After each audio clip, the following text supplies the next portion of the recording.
Very good evening to all.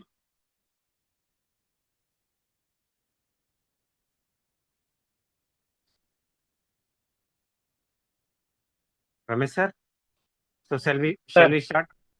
Yes, sir. Yes, please. Okay, sir. Okay.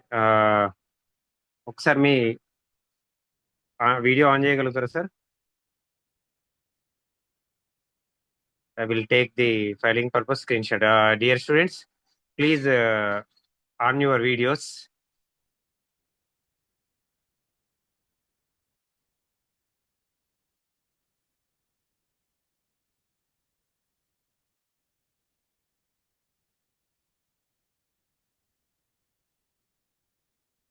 Okay, meanwhile, remaining students will also join.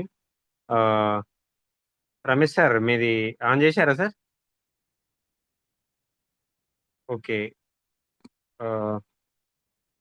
Dear students, please switch on your videos. We will take few screenshots. Okay. Okay. Strength రోజు రోజు తగ్గుతున్నట్టుంది.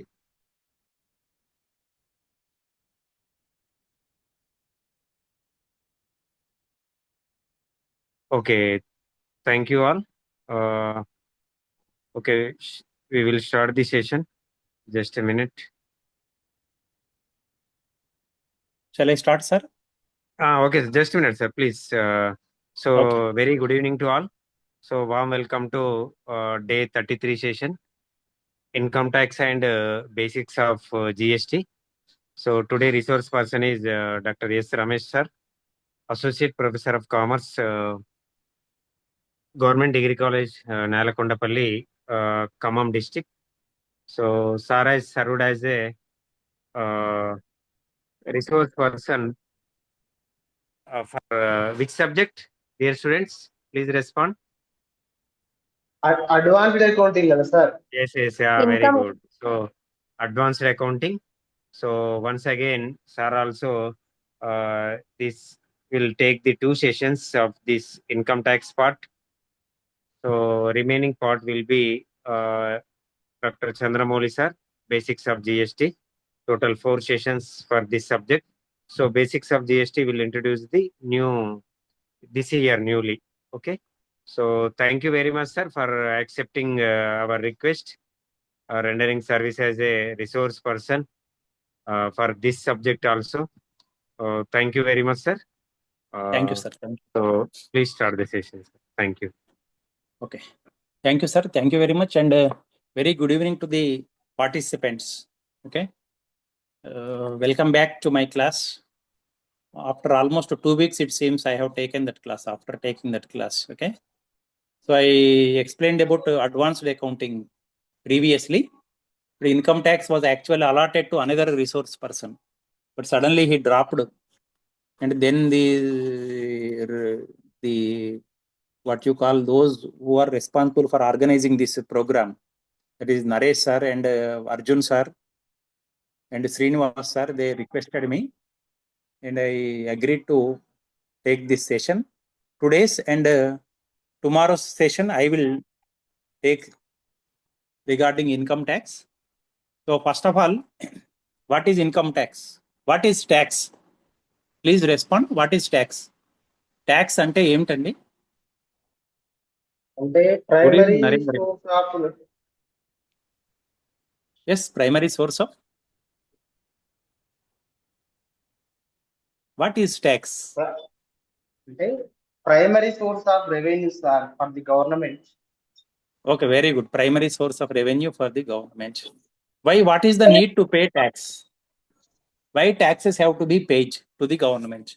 Sir ఒక individual వాళ్ళు అంటే ఒక limit ఉంటది కదా sir, ఇంత limit వరకు ఎర్న్ చేయొచ్చు అని. ఆ లిమిట్ ని క్రాస్ అయినప్పుడు వాళ్ళకి ఇంత పర్సెంటేజ్ ఆఫ్ అమౌంట్ కట్టమని చెప్తారు సార్, దాన్నే ట్యాక్స్ అని చెప్పి అంటారు.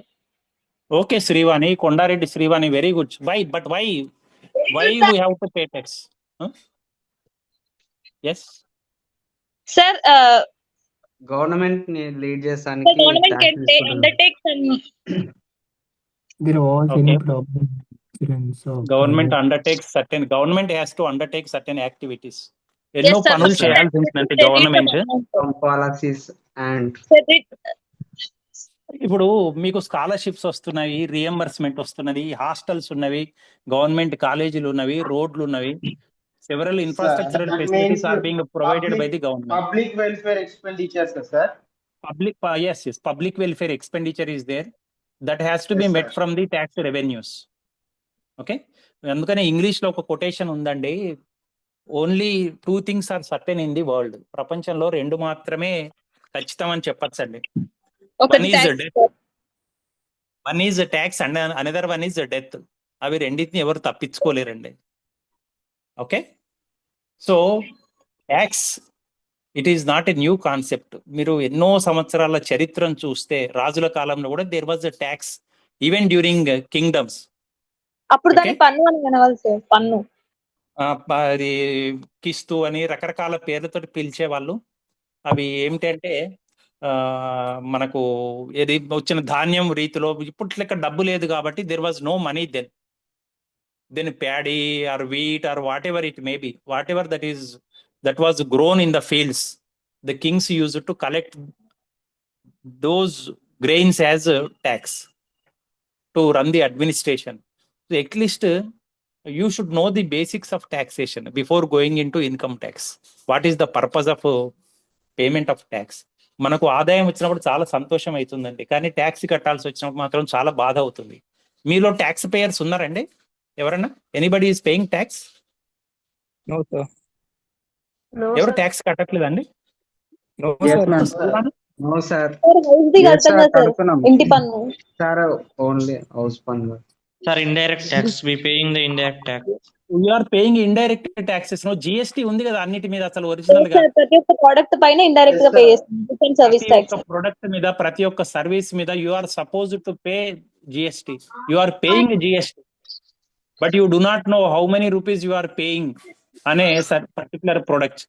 మనం ఏదో పెద్ద షాపింగ్ మాల్ లోకి పోయి కొంటే తప్ప చిన్న చిన్న షాపులలో మీరేం బిల్స్ తీసుకోవట్లేదు కదా, బిల్స్ వాళ్ళు ఇవ్వట్లేదు కూడా. They are not giving bills also, you are not demanding bills also, but you are paying a tax. If you are purchasing 60 rupees notes, in that 60 rupees at least 3-4 rupees you are paying as a tax. Is it correct or not? So all of us are taxpayers, please remember, but we are paying indirect taxes. అందరం కూడా indirect taxes అయితే కడుతున్నామండి compulsory. నేను tax కట్టట్లేదని ఎవరు చెప్పలేము. Income tax ఎందుకు అడిగాను అంటే, income tax is a direct tax. కాబట్టి ట్యాక్స్ లో 2 రకాలు ప్రధానంగా, direct tax, indirect tax. Direct tax we exactly know how much we are paying and there will not be any mediator. మధ్యవర్తి ఎవరు ఉండరండి, మనం ఎంత కడుతున్నామో తెలుస్తుంది ప్రత్యక్ష పన్నులో. But in case of indirect tax, పరోక్ష పన్నులో మనం ఎంత కడుతున్నాం అనేది తెలియదు, మధ్యవర్తి ఉంటారు. There will be a mediator. Okay, did you understand the concept of tax? మనకు పోయిన సంవత్సరము ఫిబ్రవరి, మార్చి, ఏప్రిల్లో యుద్ధం జరిగింది కదా పాకిస్తాన్ తోటి. There was a war, small war, mini war. మరి డబ్బులు ఎక్కడి నుంచి వచ్చినాయండి? So many missiles were used by our country. డబ్బులు ఎక్కడి నుంచి వచ్చినాయి? ట్యాక్స్ పేయర్స్ మనీ ఓన్లీను. Government has to collect tax and that collected tax amount will be used for the welfare, will be used for the protection of the country. Did you understand the concept of tax? అర్థమైందండి tax అంటే? yes sir. Okay, so మనకు syllabus లో ఇది చూసుకుంటే this is income tax and basics of GST syllabus. This subject also is for 10 marks and you can clearly see income tax is a direct tax whereas GST is indirect tax. In the previous year's paper, there was no GST topic, but this year only it was changed and it is added now. So in direct taxation, in income tax, I will deal up to this topic, that is income from house property. These 2 days I will deal up to this topic, and the next 2 days another sir will take up, that is Chandramouli sir will take up. Okay, so before we jump into our syllabus, this is the roadmap. Actually, this is the total syllabus, definitions and basic concepts: residential status, income from salary, income from house property, profits and gains of business or profession, capital gains, income from other sources, GST basic concepts, input tax credit and GST registration. These topics will be dealt with in these coming 4 days. ఈ 4 రోజులలో కూడా వీటిని నేర్చుకుంటామండి. నేను ఇక్కడ దాకా చెప్తాను, income from house property వరకు నా టాపిక్. Okay, so before we discuss about our income tax, let us have a look at the brief history of income tax. ప్రపంచంలో ఇన్కమ్ ట్యాక్స్ విషయంలో ఏం జరిగింది ఇప్పటి వరకు, మొదట్లో దాని యొక్క హిస్టరీ ఏమున్నది అనేది పరిశీలిద్దామండి.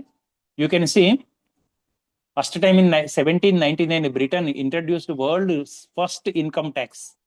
ప్రపంచంలో మొట్టమొదటిసారిగా బ్రిటన్ 1799లో విలియం పిట్ ద యంగర్ అనే అతను బ్రిటన్లో ఇన్కమ్ ట్యాక్స్ ని ఇంట్రడ్యూస్ చేయటం జరిగిందండి.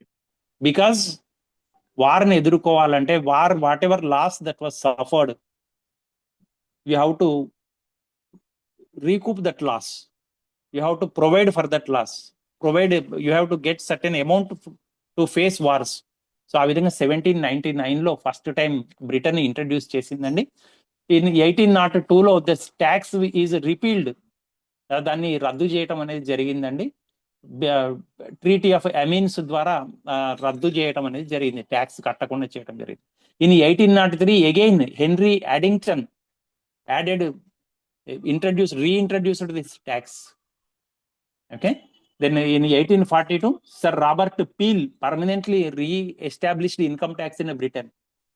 Okay, so ఇది బ్రిటన్ లో అసలు వరల్డ్ లో ఫస్ట్ టైం ఒక దేశంలో ఇన్కమ్ ట్యాక్స్ గురించిన చరిత్ర అండి. Okay, coming to India, James Wilson is the first person who introduced income tax act officially. సరే, 1860లో ఫస్ట్ టైం జేమ్స్ విల్సన్ అనే అతను మన దేశంలో ఆదాయ పన్నును తీసుకొని రావటం జరిగిందండి. 1860 ఇయర్ను ఎందుకు ఎంచుకోవటం జరిగింది, అంతకంటే ముందే ఎందుకు అవసరం పడలేదు, అప్పుడు ఎందుకు అవసరం పడింది? Can anybody tell?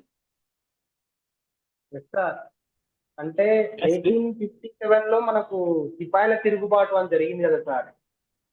Okay, very good. Shiva Akkenapalli, is it correct? 1857లో సిపాయిల తిరుగుబాటు జరిగినప్పుడు గవర్నమెంట్ లాస్ లో ఉన్నప్పుడు ఆ లాస్ ని మళ్ళీ తీసుకురావడం జేమ్స్ విల్సన్ అనే వ్యక్తి 1860లో మన ఇండియాలో ఇన్కమ్ ట్యాక్స్ ని తీసుకొచ్చింది sir. Very good Shiva Akkenapalli, very good. I'm very happy. See, 1857లో you all know first war of Indian independence was fought. Revolt of 1857. Tantia Tope, Jhansi Lakshmibai, ఇలా పేర్లు మీరు హిస్టరీలో వినే ఉంటారు సోషల్లో. సో 1857లో first freedom struggle, major freedom struggle అయిందండి. సో అప్పుడు బ్రిటన్కి ఎంతో లాస్ వచ్చింది ఆ వార్లో. So in order to get some amount from Indians, ఇంకా భవిష్యత్తులో మళ్ళీ ఏమన్నా వస్తే ఆయుధాలు సమకూర్చుకోవడానికి ఒక ఆదాయ వనరు కావాల్సి వచ్చింది. So James Wilson first time introduced this act, Indian income tax act in 1860, and afterwards in 1886 separate heads were introduced in income. ఇప్పుడు మీకు తెలుసా అండి ఎన్ని హెడ్స్ ఉన్నాయండి ఇన్కమ్ ట్యాక్స్ లో presently? 5 heads, sir. 5 heads. Very good. We will discuss about them later. First time 1886లో ఈ concept తీసుకొని వచ్చారు. Different heads should be there, income tax should be collected based on the amount received by the assessees from different heads, under different heads. Okay, then again in 1918 and 1922 this tax was widened with a wider base, and in 1922 another major change occurred in this income tax act. And afterwards, after India's independence, almost after 14-15 years, major change can be observed in Indian Income Tax Act 1961. Okay, so this was in force.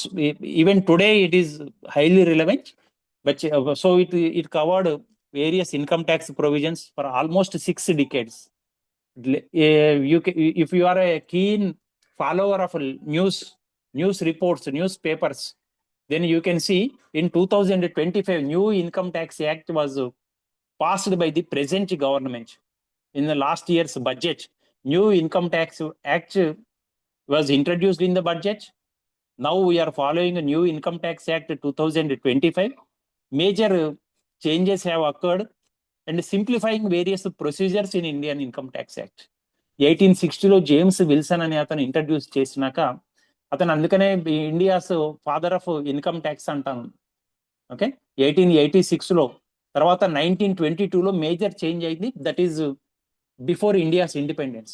1961లో చాలా major changes అయినాయి. Last year వరకు income tax act అంటే 1961 అనే మనం చెప్పుకోవడం జరిగింది. But now you can proudly say that Indian Income Tax Act, latest act is 2025, which simplified various rules and regulations. This is a brief history of India's income tax. Did you understand? Ardhamaindandi? Yes, sir. Yes, sir. Now coming to this. See? So presently we will do with this 1961 only. So India's Income Tax Act is governed by Income Tax Act 1961. As you all know, it is a direct tax. Okay, it is not income tax. It is not indirect tax. ఇది ప్రత్యక్ష పన్ను. ప్రత్యక్ష పన్ను అంటాం తెలుగులో. పన్నులు రెండు రకాలు, ప్రత్యక్ష పన్ను, పరోక్ష పన్ను. సో ఆదాయ పన్నును ప్రత్యక్ష పన్ను అని పిలవటం జరుగుతుంది. ఇక కాన్సెప్ట్స్ విషయానికి వస్తే, previous year, assessment year, these are very very important. But before that we discuss financial year. What is a financial year? మనకు రకరకాల ఇయర్స్ ఉన్నాయండి. Yes, sir. ఇయర్స్ ఎన్ని రకాలు చెప్పండి. ఫైనాన్షియల్ ఇయర్ ఒకటి sir, calendar year. Very good. Calendar year. Calendar year అని చెప్పింది, very good. Calendar year ఉంది, అకాడమిక్ ఇయర్ ఉంది. Yes, sir. Okay, we have financial year also. So we will discuss financial year. Me calendar year తెలుసు కదండి, from which month to which month? January to December. January to December. మనకు December November రాగానే ఎవరు క్యాలెండర్లు ఇస్తారని ఎదురు చూస్తుంటాం మనం. Is it Yes, correct sir. or not? Yes, sir. Who gives diaries or who gives calendars? We will be eagerly waiting. అది We డబ్బులు never పెట్టి try ఎందుకు to కొంటాం purchase from ఎవరైనా? own money, sir. Yes, We never try to purchase from our pocket, sir. yes. We always expect somebody will give as an advertisement for Yes, their shop. ఎవరో shop నుంచో లేకపోతే తెలిసిన వాళ్ళు, insurance brokers ఎవరైనా తెచ్చిస్తుంటారు, దానికోసం మనం ఎదురు చూస్తుంటాం. So calendar year is from January to December. So academic year, as you all know, it starts in the month of June normally for school. June to April. Okay, May summer holidays, summer vacation. So coming to financial year, it starts on April 1st to 31st March. 31st March. Remember, there is no holiday, not even a single day. But in academic year, we have holidays. Okay, entire May month is holiday. But financial year, there is no holiday. Total 365 days is covered in a financial year. Okay. So in financial year, in income tax, you have two different years also. Apart from this academic year, financial year, you have these two separate years. That is, one is previous year and the another one is assessment year. So now we are in which financial year? మనం ఇప్పుడు ఏ financial year లో ఉన్నామండి? 2025 and 26, sir. 26, 27. 27. No, you are Yes, wrong. sir. 2025-26 was the previous year. This is 26, 27. sir. ఇది నేను ఇప్పుడే చెప్పాను కదా, it starts from April 1st and it ends on March 31st. So ఇప్పుడు మనం presently we're in this year 26-27, this financial year. Okay, this is the previous year. దీన్ని మనం ఏమంటామంటే 26-27 ఇయర్ కు this is the assessment year and this is known as previous year. Previous year. So whatever income that is earned in a previous year, that will be assessed in the following year. ఇందులో ఎంత సంపాదించామో మొత్తం ఈ సంవత్సరంలో next year లో మనం లెక్క కట్టి you have to pay tax to the government in this year. So income earned year is known as previous year and tax payable year is known as assessment year. So in assessment year, income will be assessed and taxed. In a previous year, income will be earned. It is the year in which actually income is earned. Did you understand? దీన్ని sir sir దీన్ని తెలుగులో ఏమంటామండి? Previous year ని గత గత సంవత్సరం. సంవత్సరం అంటాం. గత సంవత్సరము అంటాం. Yes sir. ఓకే, దీన్ని అసెస్మెంట్ ఇయర్ ని ఏమంటామండి? జరుగుతున్న పన్ను సంవత్సరం. నిర్ధారణ సంవత్సరం అంటాం. పన్ను నిర్ధారణ సంవత్సరం. పన్ను నిర్ధారిస్తాం. What is the tax, what is the income, what is the tax we're going to assess, we're going to calculate and we're going to pay to the government. Did you understand these two concepts? ఈ రెండు concepts అర్థమైనాయండి? Yes, yes sir. Sir. Yes, sir. So calendar year, academic year, financial year కాకుండా మనం income tax లో ఇంకా రెండు నేర్చుకోవాల్సి ఉంటుందండి. That is previous year, assessment year. In previous year we're going to earn money and in assessment year we have to pay tax. Then person. Person అంటే మనం నిజ జీవితంలో ఏమనుకుంటామండి?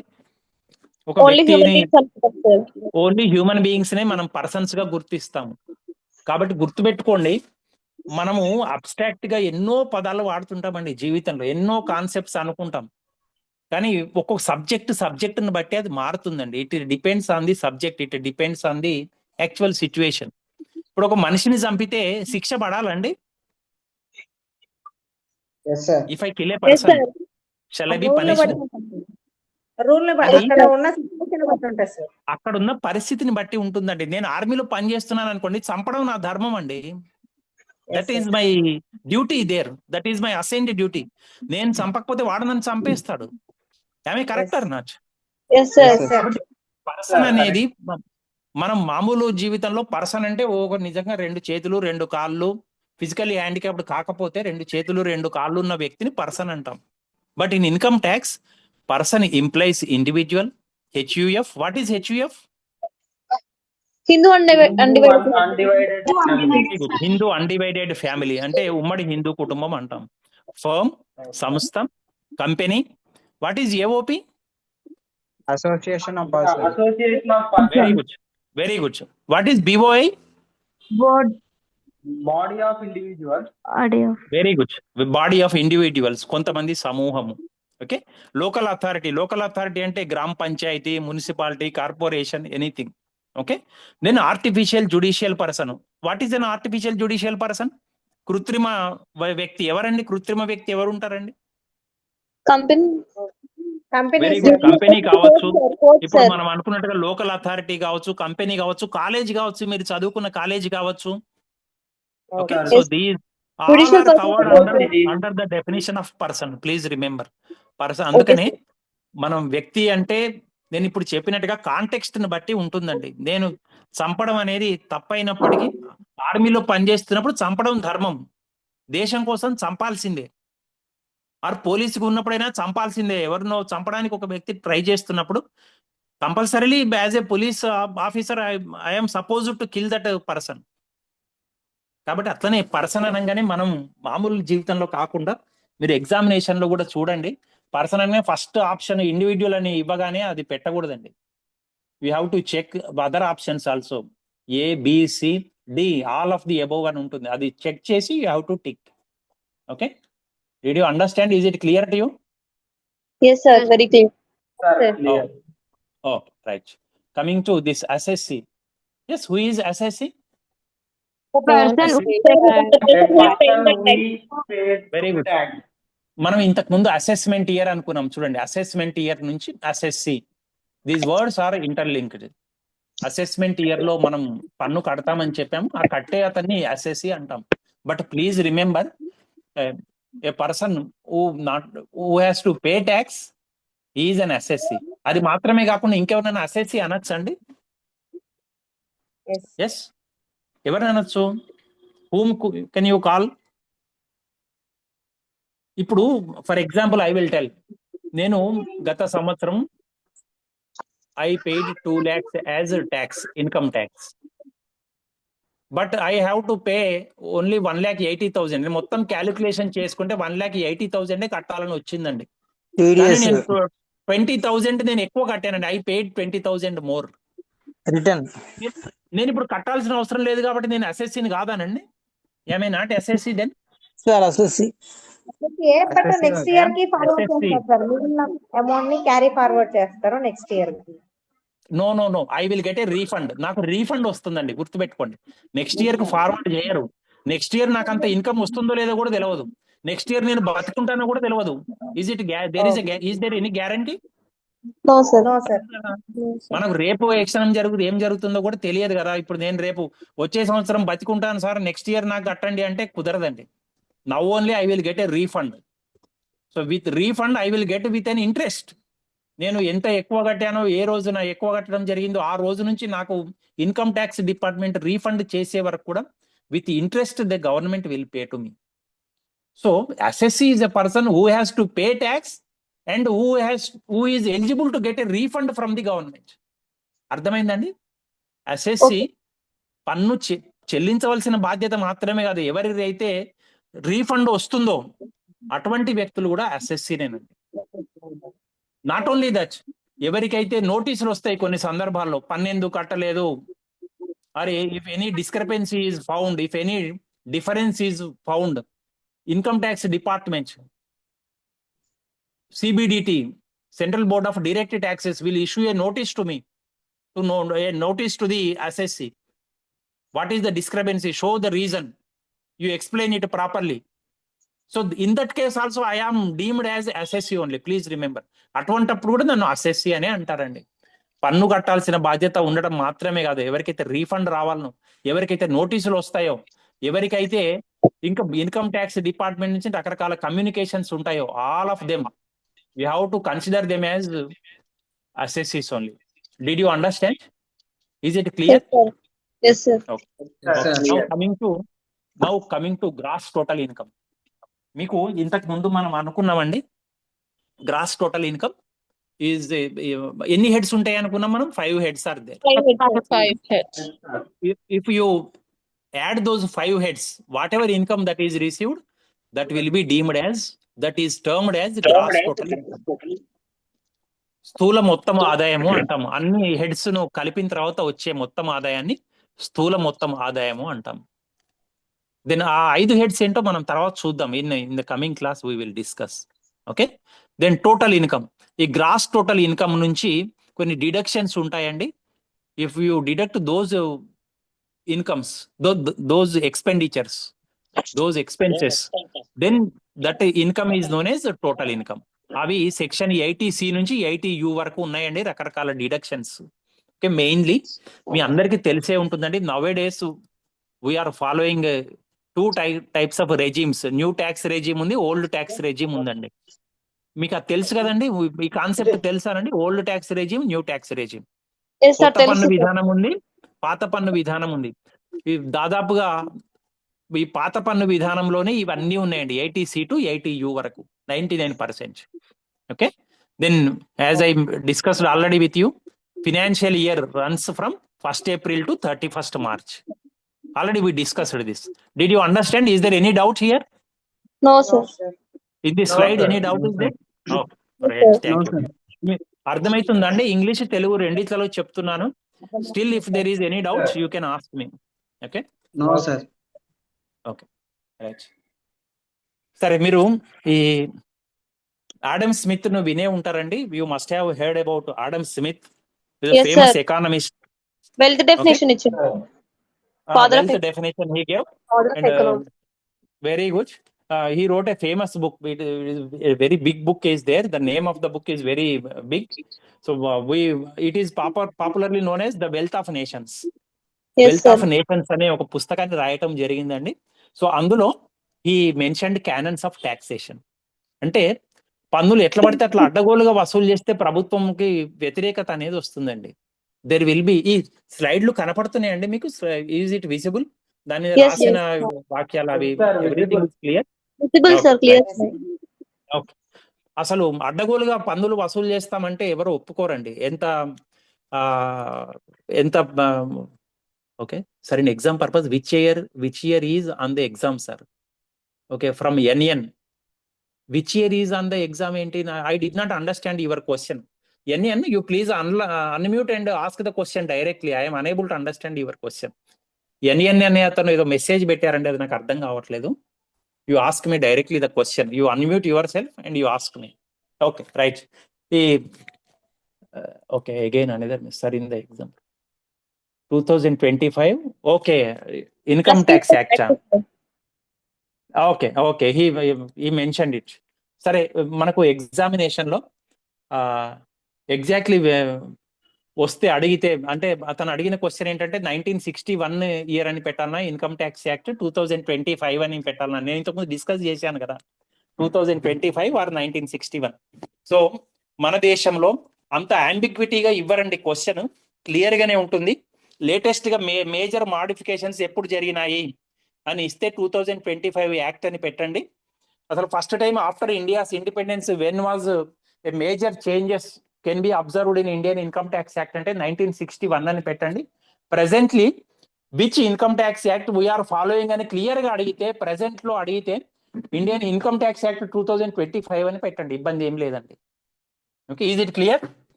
Presently we're following 2025 5th years income tax rules. Okay, so మనం ఈ canons of taxation గురించి చర్చిస్తున్నాం. What do mean by canon? Principle sir. Rules very good. Principle. మనం ఒకటి చేయాలి అంటే ఒకటి గైడ్ చేయాలండి మనల్ని. మనకు అడ్డగోలుగా ప్రభుత్వం అధికారంలో ఉంది కదా, నా ఇష్టం వచ్చినట్టు చేస్తాను ముఖ్యమంత్రి కానీ, ప్రధానమంత్రి కానీ, ప్రెసిడెంట్ కానీ, ఏ దేశంలోనైనా కానీ, ఏ రాష్ట్రంలోనైనా కానీ అట్లా చేయలేరండి. So there will be certain rules and regulations you have to follow. స్వాతంత్రం ఉంది కదా అని చెప్పి రోడ్డు మీద ఇష్టం వచ్చినట్టు పోతే యాక్సిడెంట్ లో మనమే పోవచ్చండి. లెఫ్ట్ సైడ్ పోవాల్సింది రైట్ సైడ్ పోయి వన్ వే ఉన్న సైడ్ మనం కన్సిడర్ చేయకుండా ఆపోజిట్ డైరెక్షన్ లో పోదామని ప్రయత్నించామనుకోండి, ఎదుటి వాళ్ళకు ఏదో చేయబోతే మనకే ఏదో కావచ్చండి. So similarly income tax also certain rules and regulations were clearly propounded by Adam Smith ji in Wealth of Nations. He propounded how many laws? ఎన్ని థియరీస్ ను ఇవ్వటం జరిగిందండి? These 4 laws. These 4 are basic fundamentals of taxation, canons of taxation, fundamental canons of taxation. 4 principles ఇవ్వటం జరిగిందండి government కి. ఏ government అయినా సరే వీటిని బేస్ చేసుకొని మీరు ట్యాక్స్ వసూలు చేసుకోండి, అప్పుడు ఎటువంటి తిరుగుబాటు రాదు ప్రజల నుంచి అనేది ఆడమ్ స్మిత్ యొక్క ఉద్దేశం. Okay, so canon of equity, these 4 are very very important, you remember. Okay, ఈ గుర్తుపెట్టుకోవడం చాలా ఈజీ అండి. మీకు మల్టిపుల్ చాయిస్ లో వచ్చినా కానీ 2 Cలు ఉన్నాయి, 2 Eలు ఉన్నాయి. You can check it. canon of equity, canon of economy, canon of certainty, canon of convenience. These are the 4 fundamentals canons of taxation. Canon means a basic principle. Okay, did you understand? Again, you remember, నేను Adam Smith wealth of nations book అని చెప్పాను. Adam Smith గారు ఏ year లో రాశారు అంటే 1776. In 1776 this book was published. Okay, canon of equity అంటే అందరికి సమానంగా పన్నులు వసూలు చేయాలండి. ఈక్విటీ ఈక్వల్ లోనే ఉంది కదా. అంటే వాళ్ళ ఎబిలిటీని బట్టి సార్, వాళ్ళు పే చేసే ఐ మీన్ వాళ్ళు ఎర్న్ చేసే దాన్ని బట్టి. ఈక్విటీ ఈక్వల్ అని కనపడింది కాబట్టి ఈక్వల్ గా వసూలు చేయడం కాదండి. ఈక్వల్ అంటే ఇప్పుడు నేను కట్టాను మీరు కూడా కట్టాల్సింది పన్నులు అనేది లేదు, ఉండదు, గుర్తుపెట్టుకోండి. It depends on the ability. Equity అంటే అది అర్థం. Equality is different, equity is different. మీ క్లాసులో కోటీశ్వరుడుని ఒక అత్యంత పేదవాడిని సమానంగా చూడటం అనేది ఈక్వాలిటీ అండి. Equality is different, equity is different. మీ ఎబిలిటీని బట్టి నీతోటి పని చేయిస్తే క్లాసులో దట్ ఈజ్ ఈక్విటీ. అందరినీ సమానంగా చూస్తే that is equality. Me college day celebration ఉన్నది, బాగా డబ్బులు ఉన్నవాడిని ఎక్కువ డబ్బులు తీసుకుందామని అడగవచ్చు, కొంచెం తక్కువ డబ్బులు ఉన్నవానికి అసలు బాబు నువ్వు పేదవాడివి కదా నువ్వేం తేకు అని అనవచ్చు. That is equity. కానీ క్లాసులో పేదవాడిని ధనవంతుడిని సమానంగా చూడటం అనేది equality. Did you understand? Okay, so equity is different from equality. Don't be confused. Then canon of certainty. Certainty with reference to amount, time, everything should be certain. మనం ఏది కడుతున్నాము, దేనికోసం కడుతున్నాము, ఎంత కడుతున్నాము, why, when, where, how, all these questions should be clearly specified. మనం ఎక్కడ కడుతున్నాము, ఎంత కడుతున్నాము, ఎవరికి కడుతున్నాము, everything should be made clear. Certain గా ఉంటేనే మనం కట్టగలమండి. మనం ఎంత కడుతున్నాము, దేనికి కడుతున్నామో తెలియకపోతే it is useless, it is confusing. అట్లా కన్ఫ్యూజన్ అనేది ఉండకుండా ఉండటమే సర్టెనిటీ, ఖచ్చితత్వంతో ఉండాలి. Is it clear?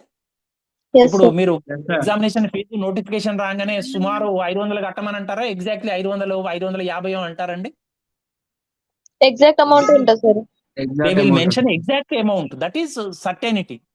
అంతేగాని సుమారు 500 కట్టమంటే 450 కట్టాలనా, 490 కట్టాలనా, 520 కట్టాలనా, you do not know. But that should not be the case with reference to taxation. Then canon of convenience. చూడండి, కన్వీనియంట్ టైంలో పన్ను అనేది వసూలు చేయాలి. It is a canon that tax payers convenience should be taken into account before collecting tax. అందుకని చూడండి, మనకు ఒక ఇయర్ లో ఇన్కమ్ వచ్చినాక నెక్స్ట్ ఇయర్ మొత్తం అనేది పన్ను కట్టుకోవడం కోసం ఇమీడియట్ గా బలవంతంగా కట్టించడం లేదు. అట్లనే మీరు రాజుల కాలంలో కూడా చూడొచ్చు, పంటలు మొత్తం చేతికి వచ్చినాకనే రైతుల నుంచి వసూలు చేసేవాళ్ళు, ఇంత ధాన్యం ఇంటికి ఇంత ఇవ్వండి, ఎకరానికి ఇంత ఇవ్వండి అని. It is based on the concept of canon of convenience. అప్పటికి ఇది రాకపోయినా, ఈ కాన్సెప్ట్ రాకపోయినా, అఫీషియలైజ్ కాకపోయినా, కన్వీనియన్స్ అనేది లెక్కలోకి తీసుకొని మాత్రమే రైతుల దగ్గర నుంచి ధాన్యం వసూలు చేయడం అనేది జరిగింది రాజులు. Then canon of economy. Yes, economy mode. మీరు డ్రైవింగ్ చేసేటప్పుడు మీలో డ్రైవర్స్ ఉండి ఉంటారు. What is economy mode? కార్లలో కానీ బండ్లలో కానీ ఎకానమీ మోడ్ ఉంటుందండి. అంటే ఏమిటండి, ఎవరికైనా తెలుసా? ఎప్పుడన్నా బండి నడిపితే చూడండి, మీకు ఇట్లా బండి మనకు ఏది సేఫ్ మోడ్ ఉంటుంది, ఇట్లా ఎకానమీ మోడ్ ఉంటుంది. మీకు ఇట్లా ఏది స్టీరింగ్ దగ్గర మనం ఏదంటామో హ్యాండిల్ దగ్గర మధ్యలో ఇక్కడ మీకు కనబడుతుంది 0 స్పీడోమీటర్ దగ్గర 0, 10, 20, 30, 40 యూ విల్ సీ. చూడండి, 40 to 60 మధ్యన గ్రీన్ కలర్ పెట్టి ఉంటుందండి normally. That is economy mode. అంటే ఆ మధ్యలో మీరు బండి నడిపితే తక్కువ పెట్రోల్ అవుతుందండి. Did you understand? With minimum fuel you can go to maximum distance. తక్కువ ఇంధనం ఖర్చుతోటి మీరు ఎక్కువ దూరం పోగలుగుతారండి. So that is economy. ఇప్పుడు మీరు క్రికెట్ మ్యాచ్ జరుగుతుంది కదండి, ఇండియా ఇంగ్లాండ్ కి మధ్యన, చూస్తున్నారా సైడ్కి ఎవరన్నా? ఎస్, చూస్తున్నారా? అబద్ధం చెప్పకుండా నిజం చెప్పండి. ఓకే. ఎందుకు అడిగాను అంటే, మీకు క్రికెట్ లో కూడా ఉంటుందండి. ఇప్పుడు బౌలర్ బౌలింగ్ చేస్తుంటే these statistics will be displayed. అతని చరిత్రలో అతను ఇప్పటిదాకా ఎన్ని ఓవర్స్ చేశాడు, what is his economy rate, over కి ఎన్ని రన్స్ ఇచ్చాడు, రన్స్ పర్ ఓవర్, ఆర్పిఓ అని వేస్తారండి. రన్స్ పర్ ఓవర్ అంటే చాలా తక్కువ రన్స్ ఇస్తే ఈజ్ మోస్ట్ ఎకనామికల్ బౌలర్, చాలా ఎక్కువ రన్స్ ఇస్తే is not an economic bowler. Economy అంటే ఏంటి అంటే, చాలా తక్కువ ఖర్చుతోటి మనం ఎక్కువ మినిమం ఎఫర్ట్ మ్యాక్సిమం రిటర్న్, తక్కువ ఖర్చుతోటి మనం ఎక్కువ ఆనందాన్ని అనుభవించడం, ఎక్కువ మనం పొందగలగటం. ఇప్పుడు చూడండి, మీరు ఇప్పుడు మీలో పన్ను కట్టారంటే ఫస్ట్ టైం మీరు అందరూ చాలా మంది ఏమన్నారంటే, మేము ఇంటి పన్ను కడుతున్నాం సార్ అని అన్నారు. You mention that you are paying house tax. Is it correct? Okay, ఇప్పుడు దీని గురించి చూద్దాము. ఇప్పుడు హౌస్ ట్యాక్స్ మీరు కట్టేది సంవత్సరానికి 1000 రూపాయలండి. ఇప్పుడు గ్రామంలో ఉన్న విలేజ్ లో ఉన్న గ్రామ సేవకుడో లేకపోతే ఇంకెవరో విఆర్ఓనో విఆర్ఏనో ఎవరో మీ ఇంటికి వచ్చి ట్యాక్స్ వసూలు చేసుకోవడానికి అయిన ఖర్చు 5000 ఉన్నదనుకోండి, మీరు కట్టేదేమో 1000 రూపాయలు, మీకు దగ్గరకు వచ్చి వసూలు చేసుకోవడానికి 5000 అయింది అనుకోండి, ఈ పన్ను వసూలు చేయడం అవసరం అండి? Is it required? That is a waste. So that is what canon of economy implies. The collected revenue should be more than the expenditure to collect that amount. మనము పన్ను వసూలు చేసేటప్పుడు వసూలు చేసే వ్యయం తక్కువగా ఉండాలి, పన్ను మీద వచ్చే ఆదాయం ఎక్కువగా ఉండాలి. అట్లా ఉన్నప్పుడే ఇంటి దాకా పోయి 1000 రూపాయలు కలెక్ట్ చేయడం మనకు అవసరమైతే మనకు మంచిది. దాన్ని కలెక్ట్ చేయడానికి ఎక్కువ డబ్బులు అయ్యి దానికి పన్ను వసూళ్లు తక్కువ అమౌంట్ వస్తే it is useless, it is needless. అటువంటి పన్నును విధించడం వేస్ట్, దాన్ని వసూలు చేయడం కూడా వేస్టేనండి.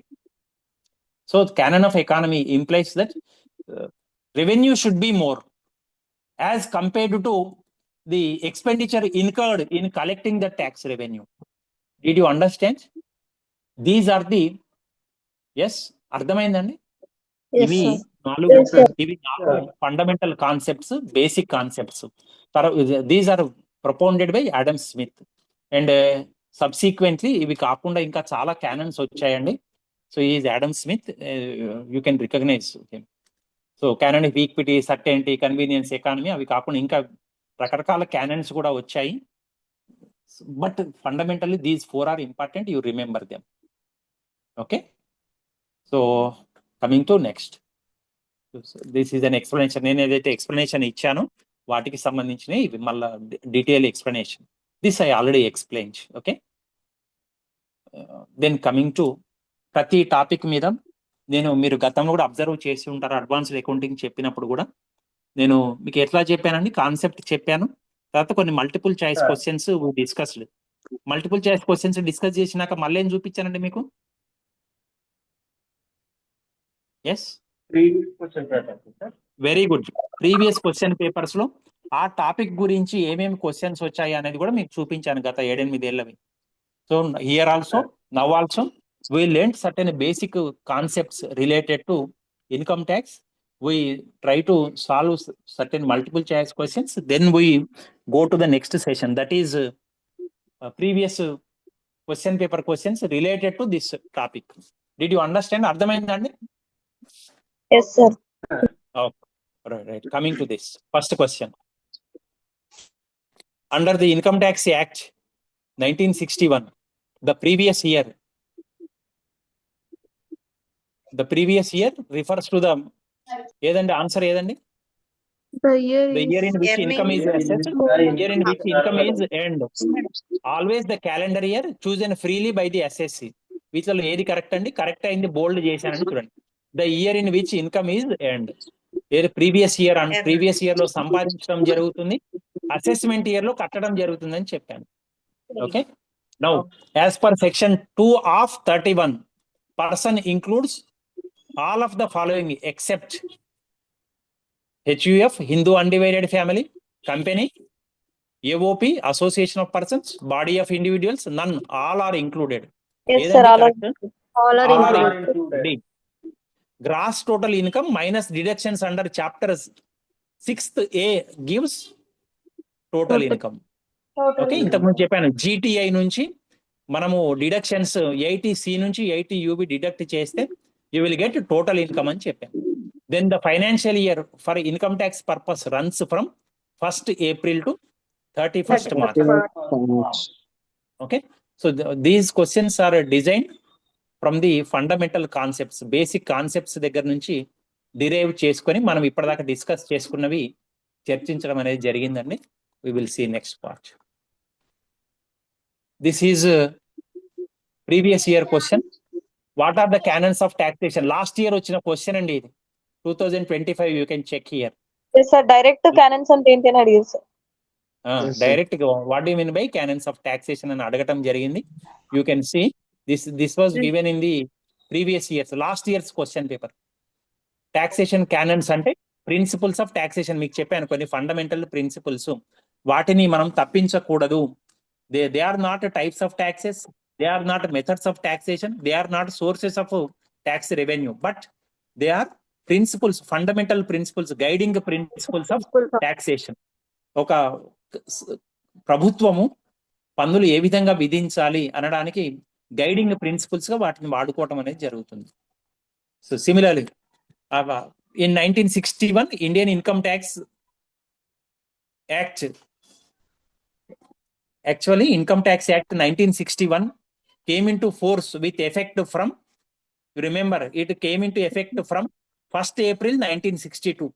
1961 అని మనం అంటాము ఇన్కమ్ ట్యాక్స్ యాక్ట్ 1961 అని, కానీ అమల్లోకి వచ్చిన తేదీ మాత్రం next financial year starting April 1st నుంచి ఫినాన్షియల్ ఇయర్ స్టార్టింగ్ అని అనుకున్నాం. 1st April 1962 నుంచి అమల్లోకి వచ్చిందండి. All these questions are previous year question papers only. Previous years లో నుంచి నేను తీసుకొని ఇక్కడ చేర్చానండి. Did you understand? Is it clear? Yes, sir. Yes, sir. Okay, right.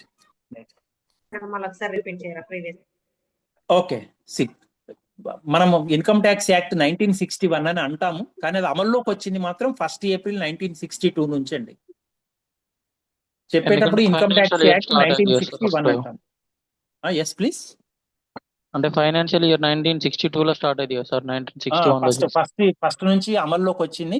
దాన్ని తయారు చేయడం 1961 లో తయారు చేయడం అనేది జరిగింది.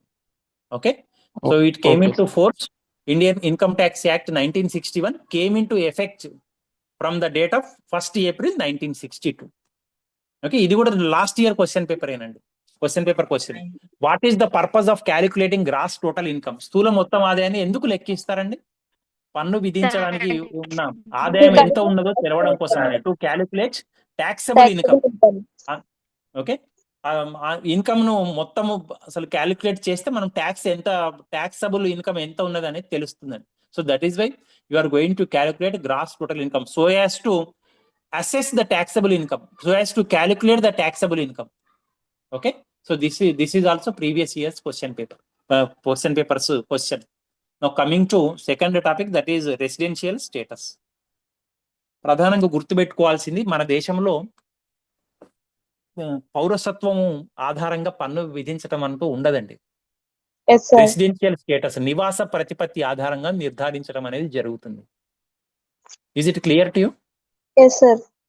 This is a basic concept. This is a fundamental concept. మన దేశంలో పన్ను విధానం ఏ విధంగా ఉంది అంటే, నివాస ప్రతిపత్తిని ఆధారం చేసుకొని పన్ను విధించడం అనేది ఉందండి. ఎన్ని రకాల కేటగిరీస్ ఉందండి వ్యక్తికి నివాస ప్రతిపత్తి అనేది? 3, sir. 3. Very good. 3. See, those 3 are resident and ordinary resident, resident and ordinarily resident, resident but not ordinarily resident, resident but not ordinarily resident, and third is non-resident. So మనం అందరం కూడా దాదాపు మీలో ఎవరు విదేశాలకు పోలేదని అనుకుంటున్నాను నేను. ఇప్పటిదాకా ఎవరన్నా పోయినారా? No, sir. No, sir. 748 somebody asked me to explain in English also. What is that concept that you want me to explain in English? Please mention that concept. At 748 somebody messaged me, sir, please explain in English also. What is that? I am trying to explain in both the languages, no? What is that I missed? Yes, please send a message again, I will check. ఏదైనా English లో చెప్పకుండా కేవలం తెలుగులోనే చెప్పానండి? No, sir. Both languages I am using. Okay, still if at all any doubt is there, you again send me message, I will reply. I am checking the chat box also regularly. Okay, now coming to this. Okay, resident, ordinarily resident, resident and ordinarily resident, resident but not ordinarily resident, and non-resident. These 3 categories are there. Remember, residential status is fundamental to taxation in our country, not citizenship. అతను భారతదేశ పౌరుడా కాదా అనేది కాదండి. మనం అతని నివాస ప్రతిపత్తిని ఆధారంగా చేసుకొని 3 కేటగిరీస్గా వర్గీకరించడం జరిగిందండి. అందులో మీకు తెలిసే ఉంటుందండి, బేసిక్ కండిషన్స్ ఉన్నాయి, అడిషనల్ కండిషన్స్ ఉన్నాయి. బేసిక్ కండిషన్స్ లో 2 ఉన్నాయి, అడిషనల్ కండిషన్స్ లో 2 conditions are there. Okay, so in basic conditions, if a person stays in the country for more than or equal to 182 days in the previous year, or 60 or more days in the previous year, and more than or equal to 365 days in the preceding 4 years, ఈ 2 conditions లో ఏ ఒక్కటి ఖచ్చితంగా పాటించినా కానీ అది basic condition fulfil అవుతున్నట్టు ఉంటుందండి. Okay, ప్రాథమిక షరతులు అంటాం. ప్రాథమిక షరతుల్లో మొదటిది, ఒక వ్యక్తి, ఒక అసెస్సీ, విడి వ్యక్తి ప్రధానంగా గత సంవత్సరంలో మన దేశంలో 182 రోజులు లేదా అంతకంటే ఎక్కువ రోజులన్నా మన దేశంలో ఉండాలి, లేదా గడిచిన 4 సంవత్సరాలలో 365 రోజులు కనీసం మన దేశంలో ఉండాలి, ప్లస్ సంబంధిత గత సంవత్సరంలో కనీసం 60 రోజులు మన దేశంలో ఉండాలి. ఈ 2 కండిషన్స్ ను ఫుల్ఫిల్ చేసుకుంటే, ఏ ఒక్కటి ఫుల్ఫిల్ చేసినా కానీ you will say that, you will deem that basic condition is fulfilled. Did you understand? Yes, Sir, again. Sir repeat. Repeat sir. దీనికి రెండు ఒకసారి తెలుగులో ఎక్స్ప్లెయిన్ చేయండి సార్. ఓకే, రెండు కండిషన్స్ ఉన్నాయండి. బేసిక్ కండిషన్స్ రెండు. ఒక వ్యక్తి మన దేశంలో సంబంధిత గత సంవత్సరంలో కనీసం 182 రోజులు ఉండాలి, 182 days in the previous year. Previous year అంటే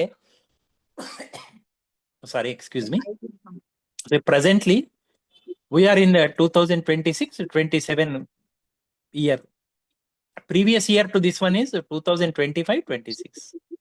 సో ఈ ఇయర్ లో కనీసము ఒక వ్యక్తి 182 days మన దగ్గర ఉండాలి, మన దేశంలో ఉండాలి.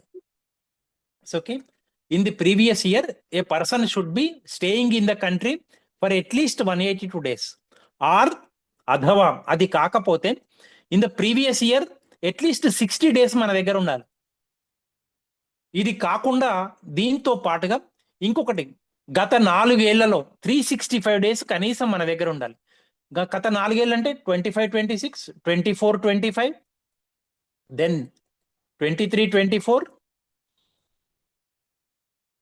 దెన్ 22-23. ఇవి గత 4 ఏళ్ళు అవుతాయండి. ఈ 4 years కలిపి కనీసం 365 days మన దగ్గర ఉండాలి. అండ్ దీంతో పాటు last year compulsorily he must have stayed in our country for at least 60 days. ఇది second condition. First condition, in this year, in the previous year he should have been in the country for at least 182 days. అర్థమైందండి? ఇవి రెండు basic conditions గా చెప్పబడుతున్నాయి. Is it clear to you? అర్థమైందండి? Sir అర్థమైంది. Okay, sir అర్థమైంది. అర్థం కాకపోతే ఇమీడియట్ గా నేను వెంటనే అప్లోడ్ చేస్తానండి యూట్యూబ్ లో. ఆ లింక్ మళ్ళీ షేర్ చేస్తాను మీకు గ్రూప్ లో. వెంటనే you open it, you check it, you can easily understand afterwards, leisurely you check. Okay, so coming to additional conditions. దాని తర్వాత అడిషనల్ కండిషన్స్ ఉన్నాయండి. ఇవి కూడా 2 కండిషన్స్ ఉన్నాయి. బేసిక్ కండిషన్స్ లో ఎట్లనైతే 2 ఉన్నాయో అడిషనల్ కండిషన్స్ కూడా 2 ఉన్నాయి. He must have been resident in our country for at least 2 years of preceding 10 years. మన గత సంవత్సరాలు 10 సంవత్సరాల్లో కనీసం 2 సంవత్సరాలు రెసిడెంట్ గా ఉండాలి. ప్లస్ ఇంకా ఒక కండిషన్ ఉన్నది, గత 7 years లో కనీసం 730 రోజుల కంటే ఎక్కువ రోజులు మన దగ్గర ఉండాలి. ఇవి 2 అడిషనల్ కండిషన్స్. ఫస్ట్ కండిషన్ ఏమిటి అంటే గత 10 ఏళ్లలో కనీసం 2 సంవత్సరాలు మన దగ్గర రెసిడెంట్ గా ఉండాలి. కానీ గత 7 సంవత్సరాల్లో కనీసం 730 days, A minimum of 730 days మన దేశంలో ఉన్నట్లయితే అడిషనల్ కండిషన్స్ ను ఫుల్ఫిల్ చేశాడా లేదా అనేది మనం నిర్ధారిస్తాం. So these are the 4 conditions, 2 basic conditions and 2 additional conditions. So వీటిని బేస్ చేసుకొని మనం నిర్ధారిస్తాం. ఓన్లీ 1 basic condition అయితే, not the additional ones, makes a resident not ordinary resident. Only the basic conditions, వీటిని మాత్రమే సాటిస్ఫై చేస్తే నాట్ ఆర్డినరీ రెసిడెంట్ అంటాం. Okay, so సిమిలర్లీగా గుర్తుపెట్టుకోండి, రెసిడెన్షియల్ స్టేటస్ ఒక్కసారి నిర్ధారిస్తే చాలానండి. ఎవ్రీ ఇయర్ నిర్ధారించవలసిన అవసరం లేదా? Every year you have to decide. Very good. ప్రతి సంవత్సరం చూడాలి. ఒక సంవత్సరం ఉంటే సరిపోదండి. ఇదేమి ఆధార్ కార్డు కాదు ఒక్కసారి ఉంటే ఇక సరిపోతుందని చెప్పడానికి, లేదా ఒక్కసారి ఓటర్ కార్డు ఇస్తే అది ఇష్యూ చేస్తే అది అంతే ఉంటుందని చెప్పడానికి కాదండి. ఓకే, ఒక సంవత్సరంలో నేను ఈ సంవత్సరం ఆర్డినరీ రెసిడెంట్ గా ఉన్నా, నెక్స్ట్ ఇయర్ ఫారెన్కి వెళ్ళిపోవచ్చు, ఈ కండిషన్స్ ఫుల్ఫిల్ చేయకపోవచ్చు, అప్పుడు నా రెసిడెన్షియల్ స్టేటస్ మారుతుందండి. So it will be determined, residential status is determined for every year separately. Please remember, it is determined separately for every previous year. Okay, so depending on that scope of income will be there. Resident and ordinary resident కు గుర్తుపెట్టుకోండి, global income is taxable. ప్రపంచంలో ఎక్కడ సంపాదించినా సరే వాడు మన ordinary resident అయి ఉంటే, మన లెక్క ఉంటే, we are all residents and ordinary residents. మనకు ఈ దేశంలోనే సంపాదించిన ఆదాయం కాదండి, విదేశాల్లో ఏమైనా సంపాదించినా సరే we are taxable. We have to pay tax to the government. ప్రపంచంలో విదేశీ దేశాల్లో సంపాదించింది కూడా మనం ట్యాక్స్ కట్టవలసిందే. Okay, then second one resident but not ordinarily resident. ఈ వీళ్ళకు మాత్రం Indian income plus income from business controlled in India. వేరే దేశంలో వీళ్ళు resident but not ordinary resident వాళ్ళకు మాత్రం ఏమిటి అంటే కేవలం మన దేశంలో ఉన్న ఆదాయము ప్లస్ విదేశాల్లో సంపాదించిన ఆదాయం ఏదైతే ఉందో దాన్ని కంట్రోలింగ్ పాయింట్ మన దగ్గరే ఉంది. వేరే దేశంలో బిజినెస్ నడుస్తున్నది కానీ దేని మేనేజింగ్మెంట్ మొత్తం ఇండియాలోనే ఉంది. Total control is done from India only. In that case also this person who is enjoying this status RNOR resident but not ordinarily resident, he or she is liable to pay tax. ఇక non resident Indian కు non resident Indians కు NRIs అంటాం sometimes. So they are liable to pay only on Indian income. వాళ్ళకు విదేశాల్లో ఉండే వాళ్ళకు NR status ఏదైతే enjoy చేస్తున్నారో నాన్ రెసిడెంట్ గా ఉంటున్నారో వాళ్ళు కేవలం భారతీయ ఆదాయం మీద మాత్రమే పన్ను చెల్లించాలి. విదేశాల్లో సంపాదించిన ఆదాయం మీద వాళ్ళు పన్ను చెల్లించవలసిన అవసరం లేదు. So that is why in our country residential status plays a crucial part in deciding the scope of taxation, the coverage of tax and the payment of tax. దాన్ని బట్టే మనం రెసిడెంటా, ఆర్డినరీలీ రెసిడెంటా, రెసిడెంట్ బట్ నాట్ ఆర్డినరీలీ రెసిడెంటా and non రెసిడెంటా అనేది చూసి మాత్రమే you have to decide the income that is going to be taxable, that has to be taxed, and the tax that has to be collected from that person. అర్థమైందండి? ఈ concept is very very important with regard to residential status. పరీక్షలు ఇస్తుంటారండి. ఇది ఏమిటి అంటే మన దేశంలో పన్ను ఏ విధంగా నిర్ధారిస్తారు, దేని ఆధారం చేసుకొని నిర్ధారిస్తారు, whether citizenship or residential status అనేది ఇస్తుంటారు నార్మల్గా. In several question papers you can see that question. Okay, so it depends on residential status, not citizenship. Okay? You can clearly see that point also here. Residential status plays a crucial role and not citizenship in determining the scope of taxation, the payment of taxation in the country. Okay, coming to residential status, multiple choice questions. An individual is a resident in India if he stays in India for first one 182 days or more in the previous year. గత సంవత్సరంలో 182 రోజుల కనీసం మన దేశంలో ఉన్నట్లయితే he will be deemed as a resident in India. Okay, residential status under Income Tax Act is determined for, నేను ఇంతకు ముందు చెప్పినట్టుగా ఒక అమ్మాయి చెప్పినట్టుగా, for each previous year separately, not for each assessment year separately. గుర్తుపెట్టుకోండి, దీనికి తేడా చూడండి. ఈచ్ ప్రీవియస్ ఇయర్ సపరేట్ గా మనం క్యాలిక్యులేట్ చేసి చూసి అసెస్మెంట్ ఇయర్ లో లెక్కిస్తాం. రెండు మీకు కన్ఫ్యూజ్ చేయడానికి ఇలా ఈ విధంగా ఇస్తుంటారు. Residential status under the income tax act is determined for each previous year separately, not for assessment year. గుర్తుపెట్టుకోండి, for each previous year you are going to calculate, you are going to understand it separately. Okay, then a not ordinarily resident individual satisfies only the basic conditions, not the additional ones. గుర్తుపెట్టుకోండి, a not ordinarily resident only basic conditions మాత్రమే satisfy చేయటం జరుగుతుంది, not the additional ones. Global income is taxable in India in the hands of a, ప్రపంచంలో ఎక్కడ సంపాదించిన ఆదాయమైనా సరే, సంపాదించిన ఆదాయం మీదనైనా పన్ను కట్టవలసిన బాధ్యత ఎవరికి ఉంటుందంటే resident and ordinarily resident. Only this person is liable to pay tax on global income also. A person who is resident and ordinarily resident, only that person is liable to pay tax on global income. Did you understand? Is it clear? Yes sir, clear. Okay, right. This you can see. This is one previous year's question papers question. How does residential status affect the tax liability? నివాస ప్రతిపత్తి పన్ను బాధ్యతను ఏ విధంగా ప్రభావితం చేస్తుంది? Remember, it determines the scope of taxable income. పన్ను విధించదగిన ఆదాయం యొక్క పరిధిని నిర్ధారిస్తుందండి, అంతేగాని పన్ను రేటును ఏమి నిర్ధారించదు. Tax rate is determined by our income. ఏ పన్ను స్లాబ్లోకి వస్తాము, ఏ రేట్ స్లాబ్లోకి వస్తాము అనేది మన యొక్క ఆదాయాన్ని బట్టి ఉంటుంది. Determines the due date for tax filing tax returns. అది కాదండి, సమర్పణ గడువు తేదీ కోసం కాదు. It determines the tax exemption limit కోసం కూడా కాదండి.